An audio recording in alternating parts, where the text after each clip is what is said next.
So I don't know what snake is lying in front of you. I got a big one right now I just learned about.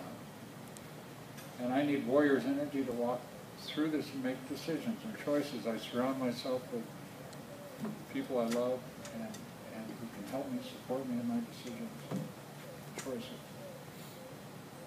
I need to be fully conscious to make the decisions that'll keep me alive. But, so you have a snake in front of you. Maybe you're trying to get a job. I don't know, maybe is that, you know, if you do this program and you make the surrender says after you make it, now what you have to do God's will for you. How do you know what God's will is for you? That's always the big question. Or if we're going to frame it in this other way, how do you know what your own deepest will is for you?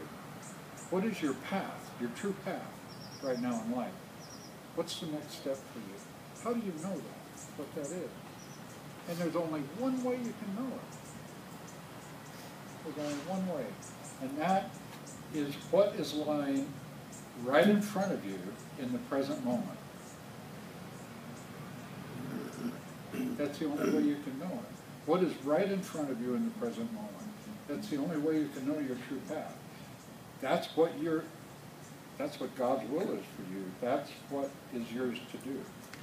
And that may be a lot more mundane than moving a snake to safety or battling cancer. That may be something as mundane as getting a job. Maybe you're having trouble getting work. Or maybe you're underemployed in a job that you don't like. Or maybe you're struggling with this program. Maybe you're still struggling against drugs and alcohol. Maybe you're struggling with cravings. I don't know what your snake is that's in front of you. But the warrior has to be willing to give everything to that endeavor. And I don't want to bolster anyone's ego, but Jonathan's presentation from this podium, I was so impressed. The first night I heard him, he talked about, if I'm going to do this thing, I may as well go all the way and give it everything I've got. I was so touched by that, because that's the warrior's energy. That, if you're going to do, I mean, what else are you going to do? This is your life. This is your path. You're going to wait for somebody else to do that? Are you going to continue to hope that it's out there in the wilderness, in that addictive society? Because this is you have now shelter from the storm in here. You have a safe place. That's what you're buying with your rent. You're not buying room and board. You can get room and boards for sale anywhere. You're buying safety. That's why it's so important not to use drugs in here. If you decide you have to start using again, nobody would understand that more than us, of course. It's just don't do it here, because that endangers the safety of this environment for everyone else. So go get your rent refund and go out and go ahead and do it, and then you're welcome back whenever you want to come back.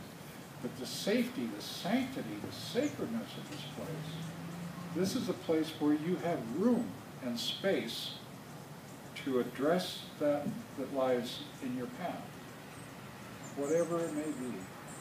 And it's going to be different for everyone, because you're unique.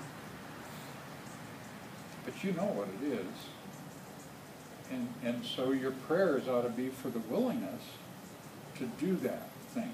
In fact, that's what it says. It's the only thing we get to pray for is for knowledge of God's will for us and the power to carry it out.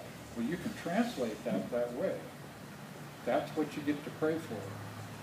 I want the willingness. So if you need a job to pay your rent, you've got to be willing to take any job. You don't get to decide what job it's going to be. You got to be open to being surprised. And you may be surprised. You may take a job that seems like a schlock job, the last thing you would have wanted, and that'll turn to lead to something that leads to something that completely transforms your life. You may meet people, you have no idea. See, that's the thing. The warrior doesn't know what's around the bend in the forest, so on. And the fact that, and then I'll shut up, is that the culture out there is so addictive. and so seductive, inviting us back in. That's why you have to stay here so long.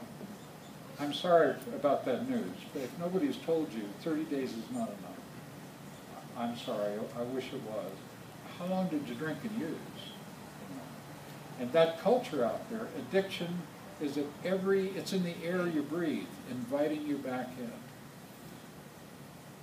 So you need to stay here long enough to get strong enough inside to become conscious, to find your center, your path, so that then you can go out there like the warrior, and it's okay. You can just walk through the world and survive.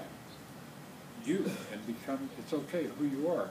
And you'll see all the shit going on, but it's off your radar. You don't need to respond to it. And I'm not talking about walking through a bar or walking where people are doing drugs. I'm talking about just walking down the street, because the addiction is everywhere. So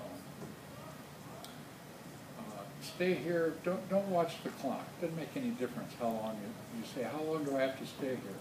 Well, you have to stay here until you want to stay here, and then you can stay as long as you want. Then, because it takes what it takes. And if I had a red carpet, I'd throw it out for every single one of you. The fact that you made it here, and you're clean and sober today, that's incredible. That is absolutely incredible. Whatever you're doing to work, to keep doing that, that's your path. Follow that, because look at what you did. So, well, thanks for the audience. Appreciate it. Thank you.